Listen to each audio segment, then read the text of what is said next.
toilet. Okey, sampai rumah. Pakcik bertabah pakcik. InsyaAllah InsyaAllah semua dimudahkan. Okey.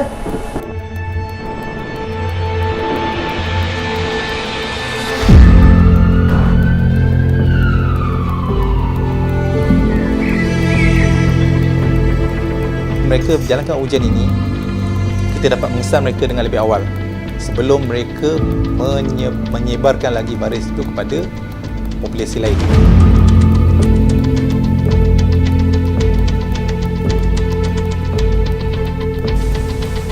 Allah, peluh sangat kau ni. Panas sangat dalam Panas. Serius panas.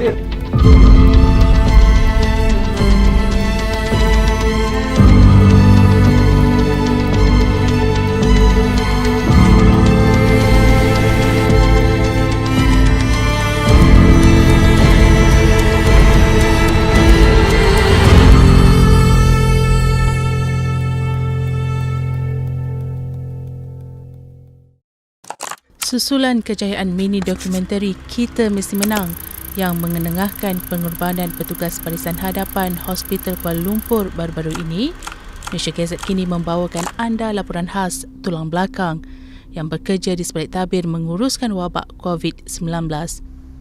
Menurut Pegawai Sains Mikrobiologi Perubatan Jabatan Patologi HKL, Nur Hazmi Rosman, pasukannya juga bersengkang mata untuk menjalankan ujian makmal sebelum seseorang itu disahkan positif atau negatif COVID-19. Sama seperti frontliner yang lain, yang paling terasa ialah apabila sampel yang diterima banyak, jadi kami terpaksa bekerja daripada waktu pejabat hingga kepada 3 shift. Jadi pada masa itu memang terasa penat jugalah sebab nak memastikan semuanya berada dalam keadaan baik, ujian perlu dijalankan pada masanya. Jadi penat tu lama-lama akan terasa jugalah.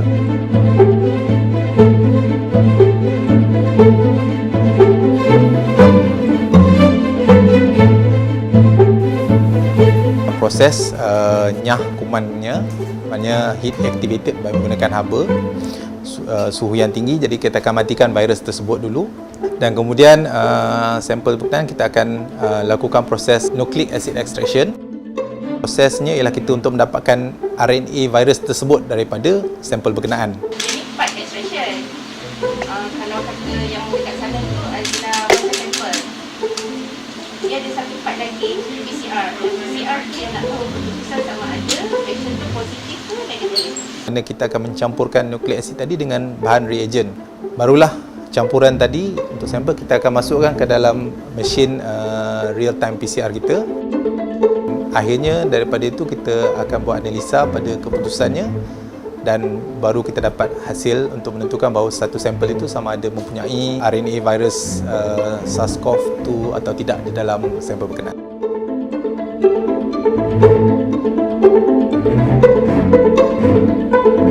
Bertugas sebagai pakar perunding intensivis di wad ICU dan mempunyai pengalaman lebih 20 tahun dalam bidang perubatan, melihat kematian seseorang pesakit bukanlah perkara baru buat Dr. Ismail Tan.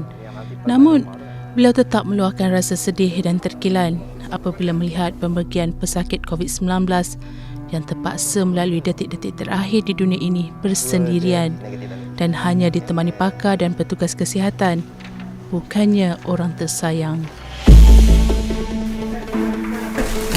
Itulah yang lambungnya panas.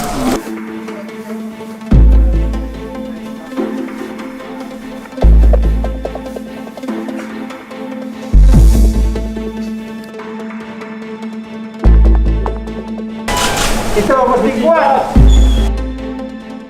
Yang paling mencabar ialah kita tidak dapat berhubungan secara langsung dengan waris ataupun keluarga yang tersayang.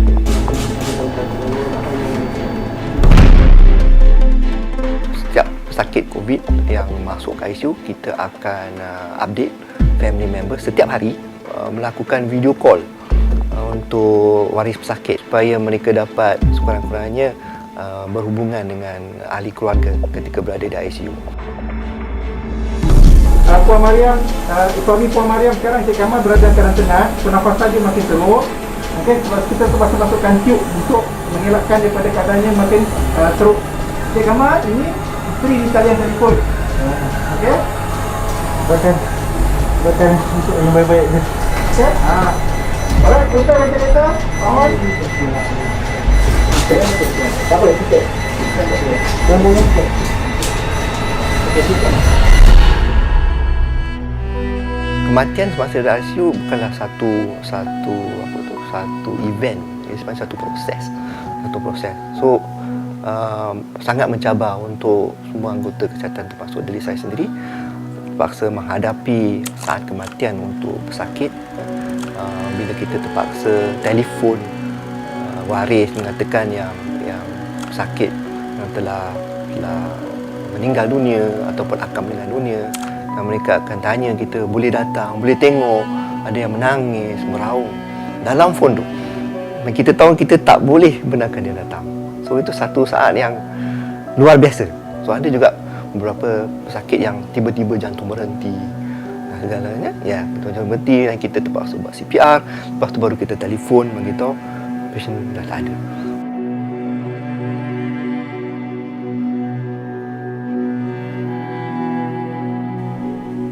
Mungkin ramai yang tidak mengetahui bedah siasat pertama pesakit COVID-19 di Malaysia dilakukan oleh Jabatan Forensik HKL, yang mana hasil bedah siasat tersebut membuka satu lembaran baru dalam banyak perkara, termasuklah pengurusan mayat pesakit.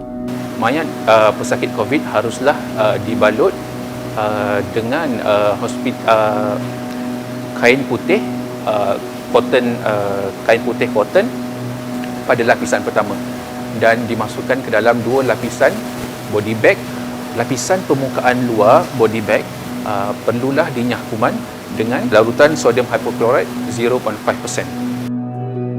Potensi atau risiko jangkitan daripada mayat pesakit COVID tetap ada kepada orang yang menguruskan atau orang di sekeliling.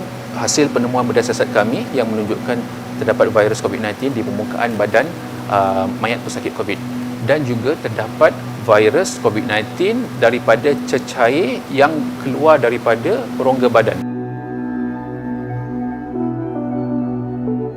Bagi salah seorang pengurus jenazah COVID-19, Zulina Sulaiman, walaupun bukan petugas kesihatan yang telah menerima latihan khusus dalam menangani wabak, namun mereka tetap bersedia menunaikan fardu kifayah tersebut. Setakat ni diorang cuma tanya memang waris tak boleh tengok ke, memang tak boleh sama-sama bantu ke. Setakat ni cuma satu diorang tanya, tak takut ke?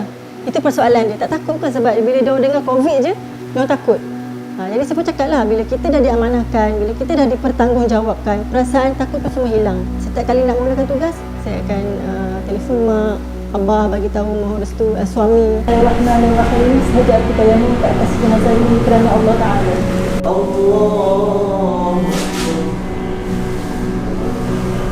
Assalamualaikum warahmatullahi wabarakatuh. Assalamualaikum warahmatullahi wabarakatuh.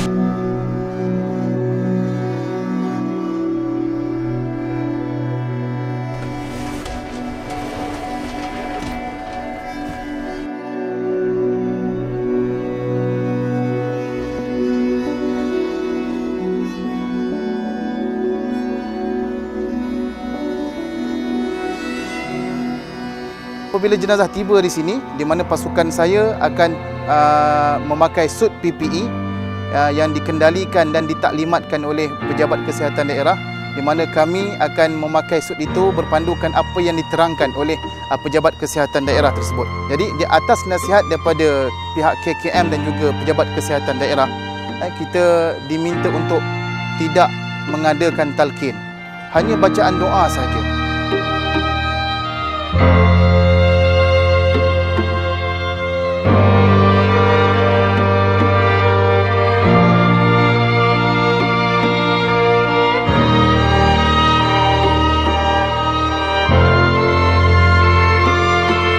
Ya Allah, Ya Rahman, Ya Rahim, Kau berikanlah kekuatan kepada kami, barisan hadapan kami, menghadapi mujahadah, untuk menghadapi, Ya Allah, penyakit wabak ini, Ya Allah. Oleh itu, Ya Allah, Kau jagalah kami, Ya Allah. Kau peliharalah kesihatan kami, Ya Allah. Jika ada di antara kami yang sakit, Engkau sembuhkanlah. Jika di antara kami ini ada yang telah pergi menemuimu, Ya Allah, Kau rahmatilah mereka, Ya Allah.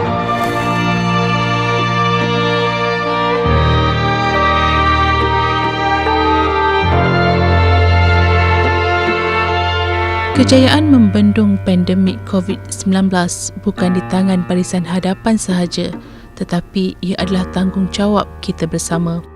Lengkung yang semakin melandai bukan bermakna kita sudah bebas daripada wabak, kerana peperangan ini masih panjang dan belum tahu akhirannya. Namun hasil kerjasama semua pihak, terutamanya rakyat, mampu menamatkan peperangan ini dengan kejayaan milik kita.